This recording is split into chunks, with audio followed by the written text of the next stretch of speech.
am zooming in from the Bay Area in California. And first of all, I just wanted to thank you. I came out as gay this past October, and it hasn't always been an easy process for me. But seeing you run for president made me feel like I wasn't alone and like I belonged, and that I too could aspire to be a public servant as an out, proud gay man in this country. So thank you so much from the bottom of my heart for doing that and for representing me. But my question for you is, when did you first know that you wanted to run for office someday?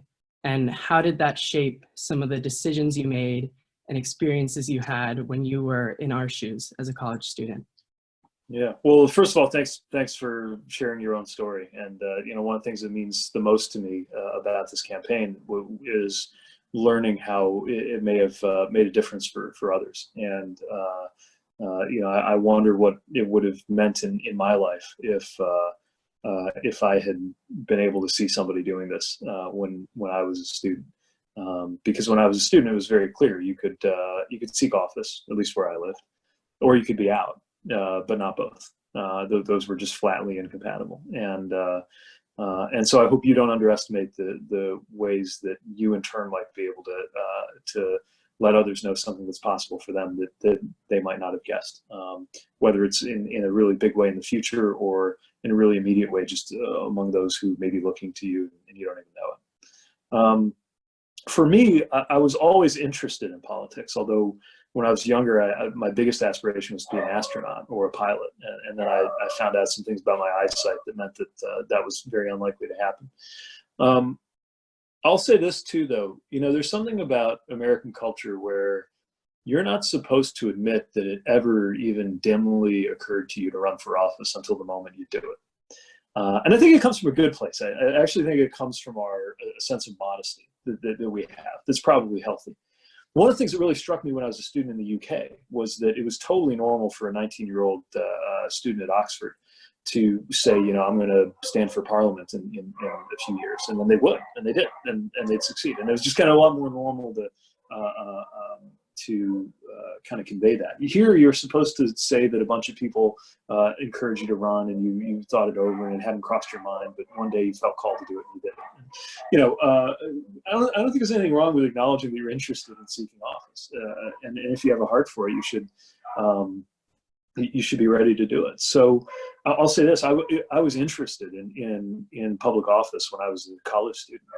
What I didn't understand then was how compelling and important the local level was. So, I was really interested in national politics, the things I was seeing in national news. I thought the really sexy stuff was foreign affairs.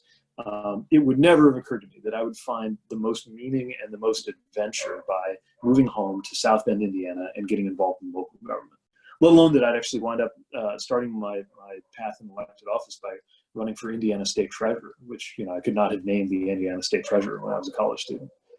But what I found was that you don't just want to run for some office or run for office just because. I mean, if you believe that the set of experiences and the set of skills you want to cultivate lends itself to running for office, good. But why? What office? And why do you think it matters that it would be you and not somebody else in there?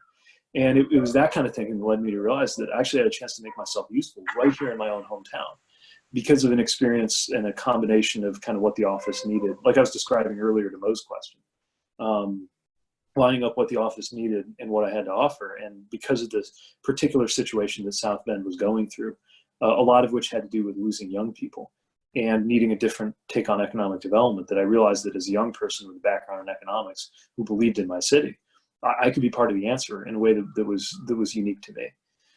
And so what I would encourage anybody to do or to think about if you think you might have a future running for office is not to get too hung up on some game plan to run for this office or that office, but rather to arm yourself with as many skills as you can and then look for ways you can make a difference, which may or may not have to do with running in the near term. But if you focus on the issues you care about and follow that wherever it takes you, and it might be activism, and it might be office, and it might be scholarship, that's going to be a much more authentic path and one that you're probably going to be better able to apply your energy to. than if you're trying to slog through some roadmap because you've decided that you want to be the Attorney General of California and you're going to do the 17 things you think are most likely to lead to that.